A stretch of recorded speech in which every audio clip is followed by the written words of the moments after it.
Student, आज मैं आपको जो है बायोलॉजी का चैप्टर 4 का ऑब्जेक्टिव बताने जा रहा हूं, जो एग्ज़ाम 2022 के लिए बहुत ही इम्पोर्टेंट है। पहला चैप्टर जो है जिसका नाम है जनन स्वास्थ्य। यहाँ ध्यान दे लीजिएगा, स्वास्थ्य जो है टाइपिंग में मिस्टेक हो गया है, ठीक है। तो चलिए ऑब्जेक्टिव स्टार्ट करते हैं। पहला क्वेश्चन है, जनसंख्या का अध्ययन कहलाता है। तो जनसंख्या का अध्ययन जो है वो कहलाता है आपका डेमोग्राफी, इसलिए आपका राइट ऑप्शन जो हो जाएगा वो हो जाएगा डी, डेमोग्राफी। नेक्स्ट क्वेश्चन है कि भारत में परिवार नियोजन कार्यक्रम कब आरंभ हुआ था। भारत में जो परिवार नियोजन कार्यक्रम था वो जो है आपका 1951 में स्टार्ट हुआ था, इसलिए आपका राइट ऑप्शन जो हो जाएगा वो हो जाएगा ए, 1951। नेक्स्ट क्वेश्चन है कि मानव जनसंख्या वृद्धि है। तो मानव जनसंख्या वृद्धि जो है ना लॉग है, ना स्थिर है, ना एक्सपोनेंशियल है, इसलिए आपका राइट ऑप्शन जो हो जाएगा वो हो जाएगा डी, इनमें से कोई नहीं। नेक्स्ट क्वेश्चन जो है वो है कि मानव द्वारा कौन सी सबसे बड़ी कठिनता का सामना किया जा रहा है। तो मानव द्वारा सबसे बड़ी कठिनता का जो सामना किया जा रहा है वो किया जा रहा है जनसंख्या विस्फोट, इसलिए आपका राइट ऑप्शन हो जाएगा ए, जनसंख्या विस्फोट। नेक्स्ट क्वेश्चन है कि जन्म नियंत्रण की सर्वाधिक उपयुक्त विधि है। तो जन्म नियंत्रण की सर्वाधिक उपयुक्त विधि जो है वो जो है वीर्य सेचन जो है वो सबसे अच्छा उपयुक्त विधि है। नेक्स्ट क्वेश्चन कहा कि आपका जो है नेक्स्ट क्वेश्चन है कि संतान उत्पत्ति नियंत्रण के उपाय क्या है। तो संतान उत्पत्ति नियंत्रण के जो उपाय हैं वो प्राकृतिक विधि, यांत्रिक विधि और हार्मोनल विधि, ये तीनों जो है वो संतान उत्पत्ति के नियंत्रण के उपाय है, इसलिए आपका राइट ऑप्शन हो जाएगा इनमें से सभी, डी ऑप्शन जो है वो आपका सही हो जाएगा।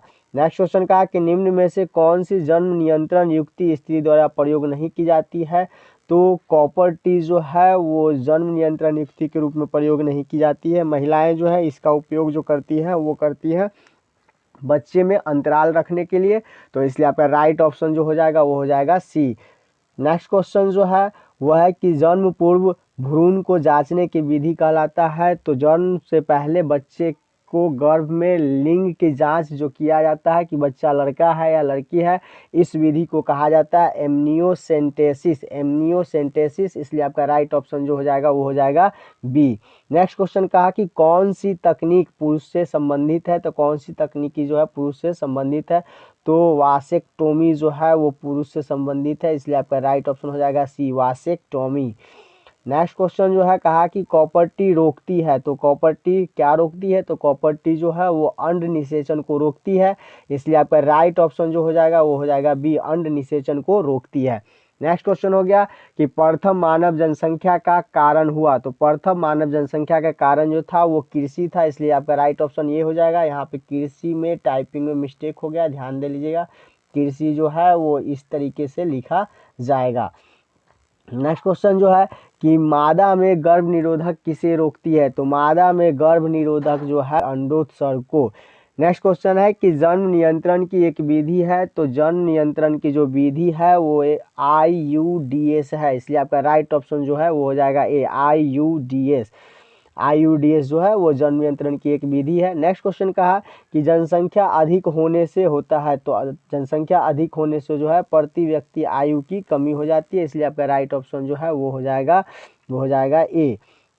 नेक्स्ट क्वेश्चन कहा कि वर्तमान समय में भारत में गर्भ निरोधक की सर्वाधिक मान्य विधि है। तो भारत में जो है गर्भ निरोधक की सर्वाधिक मान्य विधि जो है वो अंतः गर्भाशय युक्तियां है, इसलिए आपका राइट ऑप्शन हो जाएगा सी, अंतः गर्भाशय युक्तियां।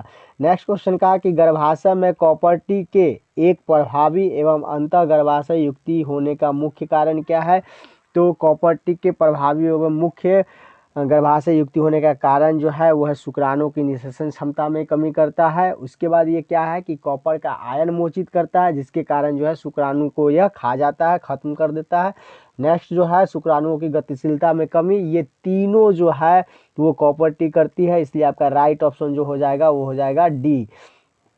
नेक्स्ट क्वेश्चन का है कि भारत में प्रथम जनगणना प्रारंभ हुआ था। तो भारत में प्रथम जनगणना जो शुरू हुआ था वो 1891 में हुआ था, इसलिए आपका राइट ऑप्शन हो जाएगा वो हो जाएगा ए, 1891। नेक्स्ट क्वेश्चन का कि उच्च मृत्यु दर के कारण जनसंख्या में तीव्र ह्रास कहलाता है। तो उच्च मृत्यु दर के कारण जनसंख्या में जो तीव्र ह्रास होता है उसे कहते हैं जनसंख्या अवनमन, इसलिए आपका राइट ऑप्शन जो हो जाएगा वो हो जाएगा बी, जनसंख्या अवनमन।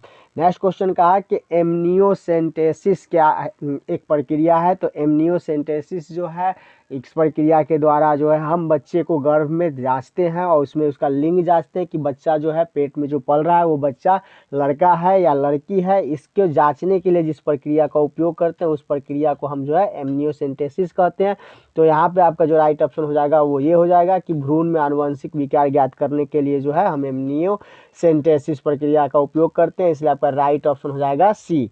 नेक्स्ट क्वेश्चन कहा कि सहेली जी की मादा गर्भनिरोधक पूटिका प्रयोग की जाती है। तो सहेली जी की जो गोलियां हैं वो किस लिए उपयोग की जाती है, तो साप्ताहिक उपयोग की जाती है और ये महिलाओं के द्वारा उपयोग की जाती है।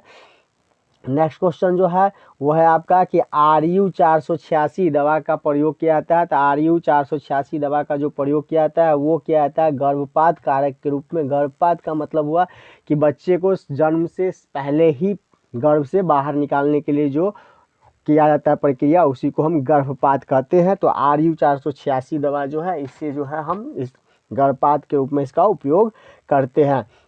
नेक्स्ट क्वेश्चन है कि केंद्रीय औषधि अनुसंधान संस्थान द्वारा कौन सी गर्भ निरोधी गोली तैयार की गई थी। तो केंद्रीय औषधि अनुसंधान संस्थान द्वारा जो है वो सहेली गर्भ निरोधक गोली तैयार की गई थी, इसलिए आपका राइट ऑप्शन जो हो जाएगा वो हो जाएगा सी। नेक्स्ट क्वेश्चन कहा कि निम्नलिखित में कौन सी जन्म नियंत्रण की प्रकृति विधि है। तो जन्म नियंत्रण की जो प्राकृतिक विधि है वो है बाह्य स्खलन। बाह्य स्खलन का मतलब हुआ कि शुक्राणु निकलने से पहले सीसन को जो है वो योनि से बाहर निकाल लिया जाता है, इसी को कहा जाता है बाह्य स्खलन। तो नेक्स्ट क्वेश्चन जो है आपका है कि निम्न में से कौन रिट्रोवायरस द्वारा उत्पन्न होता है। तो रिट्रोवायरस द्वारा जो है एड्स बीमारी उत्पन्न होता है, इसलिए आपका राइट ऑप्शन हो जाएगा वो हो जाएगा बी।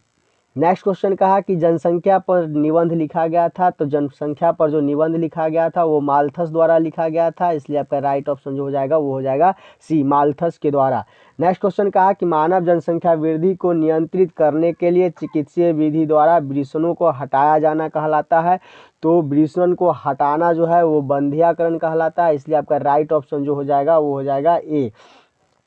नेक्स्ट क्वेश्चन कहा कि प्रखनली शिशु के संबंध में सत्य क्या है। तो प्रखनली शिशु के संबंध में सत्य जो है कि जननांगों से बाहर निषेचन तथा गर्भाशय में परिवर्धन। राइट ऑप्शन जो है वो आपका सी है। इसको कैसे समझेंगे, तो प्रखनली शिशु होता क्या है, तो इसमें जो है मादा के शरीर से अंडाणु और नर के शरीर से शुक्राणु लेके इसे जो है लैब में जो है प्रयोगशाला में जो है निषेचित कराया जाता है और फिर उससे बने भ्रूण को जो है माँ के भ्रूण को जो है फ्लैपियन ट्यूब में रख के जो है वो विकसित किया जाता है और फिर बच्चे को जन्म दिया जाता है। तो प्रखनली शिशु में जो है वो जो जनन अंग के बाहर निषेचन की क्रिया होती है, इसलिए आपका राइट ऑप्शन जो हो जाएगा वो हो जाएगा सी, जननांगों से बाहर निषेचन की क्रिया तथा गर्भाशय में परिवर्धन। नेक्स्ट क्वेश्चन कहा कि गर्भ निरोधक पूटिका में प्रोजेस्टेरॉन है। तो प्रोजेस्टेरॉन जो है वो गर्भ निरोधक पूटिका में क्या करता है, तो अंडोत्सर्ग को रोकता है, अंडोत्सर्ग को रोकता है, इसलिए आपका राइट ऑप्शन जो हो जाएगा वो हो जाएगा ए, अंडोत्सर्ग को रोकता है।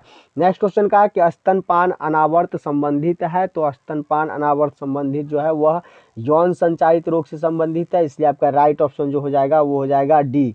नेक्स्ट क्वेश्चन कहा कि IUDs के कितने प्रकार है। तो IUDs के जो है वो 3 प्रकार है, इसलिए आपका राइट ऑप्शन जो है वो हो जाएगा ए।